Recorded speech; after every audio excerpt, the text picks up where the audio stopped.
Government का जो election है आज का बात नहीं है, वो बीच बीच में करते रहते हैं। जहाँ जो जरूरत है पॉलिसी के मुताबिक वो लोग करते रहते हैं।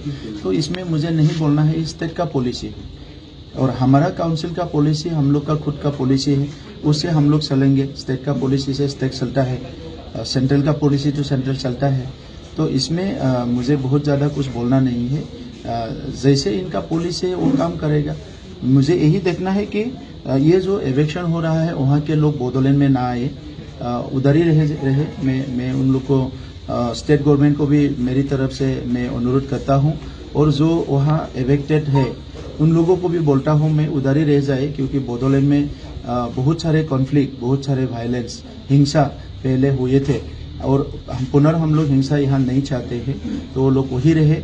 और दूसरा जो है हमारे यहाँ जो भी है प्रॉब्लम्स, इसको हमारी तरीका से हम लोग इसको हल करने के लिए कोशिश करेंगे। सर हिंसार पिछत घूरी आइसे शांति और शांतिर लगे लगे प्रतिभा विकास होइছে যুৱচাম দ্বিতীয়বাৰৰ কাৰণে চাওক, এটা অনিশ্চয়তা, এটা অস্থিৰতাৰ পিছত আমাৰ চৰকাৰ আহিছে আৰু এতিয়া আমাৰ সব প্ৰায়োৰিটিটো আছিলে এটা স্থিৰতা আনা। এতিয়া শান্তি আৰু বডোলেণ্ডত স্থিৰতা আহিছে। যিকোনো কাম, যিকোনো চিন্তা, যিকোনো আমাৰ কি আছে এজেণ্ডা এতিয়া বাস্তৱত ৰূপায়ণ কৰিব পাৰে। তাত কোনো কোনো ধৰণৰ অসুবিধা নাই।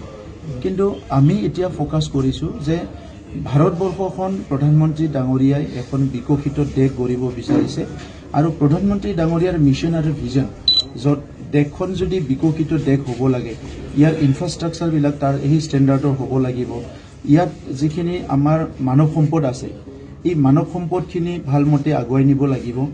গতিকে আমাৰ এৰিয়াটো প্ৰায় বহুত দশক ধৰি আনটাচ এৰিয়াৰ নিচিনা আছিলে, যদিও কেন্দ্ৰ চৰকাৰৰ আমি অধীনত আছোঁ, ৰাজ্য চৰকাৰৰ অধীনত আছোঁ।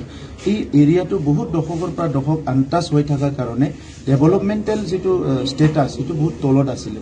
তো সেইকাৰণে এতিয়া আমি যুৱ যুৱতীসকলৰ কাৰণে, ছাত্ৰ ছাত্ৰীসকলৰ কাৰণে, কৃষকৰ কাৰণে, মহিলাৰ কাৰণে পৃথক পৃথক পৃথক কিছুমান আমি ভিজন বনাইছোঁ, আৰু সেই ভিজনবিলাক বাস্তৱত ৰূপায়ণ কৰিব পৰা ভিজন।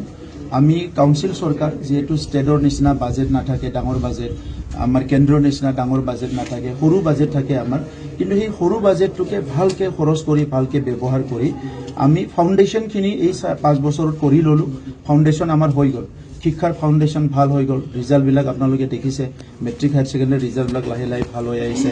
অৰ্থনৈতিক ফাউণ্ডেশ্যনটো আমি কৰিলোঁ, লাইভলিহুড মিছন, এগ্ৰিকালচাৰ, এলাইড, হেণ্ডলুমৰ পৰা আদি কৰি, আৰু হিউমেন ৰিচোৰ্চ ডেভেলপমেণ্টৰ কাৰণে যিটো ফাউণ্ডেশ্যন, ইলিমেণ্টাৰী স্কুলৰ পৰা KG to PG স্কুলবিলাক ঠিক কৰা, টিচাৰ এপইণ্টমেণ্ট কৰা, টিচাৰসকলক ট্ৰেইনিং দিয়া, কাউন্সিলিঙৰ কাৰণে টিচাৰসকলক ট্ৰেইন কৰা, যাতে ষ্টুডেণ্টবিলাকক কাউন্সিলিং কৰিব পাৰে, ছায়েন্স এডুকেশ্যনটো গুৰুত্ব দিয়া, আৰু লগতে স্পৰ্টছ আৰু কালচাৰ এইটো আমি গুৰুত্ব দিছোঁ। গতিকে ফাউণ্ডেশ্যনটো কৰিছোঁ। আৰু এটা বহুত ডাঙৰ বিষয়টোৱে হৈছে সমন্বয়, শান্তিৰ পিছত সমন্বয়। কাৰণ 26টা জনগোষ্ঠী একেলগে আছোঁ। কোনোবা জনগোষ্ঠী কাৰোবাৰ লগত কেতিয়াবা মনোমালিন্য হোৱা, সংঘাত হোৱা, এইবিলাক আগৰ সময়বিলাকত বহুত দেখিছিলোঁ। কিন্তু এতিয়া আমি চৰকাৰৰ পৰা প্ৰ'এক্টিভ ৰোল লৈছোঁ, যাতে কোনো এটা সংঘাত কাৰো জনগোষ্ঠীৰ লগত হ'ব নোৱাৰে। এইকাৰণে 26টা জনগোষ্ঠীৰ এটা মিলনভূমি হিচাপে বিভিন্ন কাৰ্য, বিভিন্ন একশ্যন, বিভিন্ন এক্টিভিটিবিলাক আমি তেনেকুৱা ডিজাইন কৰিছোঁ, যাতে সঘনে এই 26টা জনগোষ্ঠী মিলিত হ'ব পাৰে, আৰু তেখেতসকলে ভৱিষ্যত জীৱনৰ পৰিকল্পনা একেলগে কৰিব পাৰে। য'ত অকলে অকলে কৰি আগৰ সময়বিলাকত সংঘাত হৈছিলে, এতিয়া একেলগে হাতত হাত ধৰি যাব পৰাকৈ এটা পৰিৱেশ বনাইছোঁ, যিটো ফিউচাৰত এটা বিকশিত বডোলেণ্ড গঢ়াৰ কাৰণে ফাউণ্ডেশ্যন এটা আমি লে কৰিছোঁ, আৰু সেইটো এতিয়া লাহেকৈ মজবুত হৈ উঠিছে। গতিকে আপোনাৰ যিটো প্ৰশ্ন যে অনাগত দিনত UPPL দল হিচাপে যিটো UPPL মডেল অফ পলিটিক্স, সেইটো টোটেলি বডোলেণ্ডৰ 35 লাখ জনসাধাৰণৰ প্ৰেজেণ্ট আৰু ফিউচাৰটো লৈ ডিজাইন কৰা হৈছে।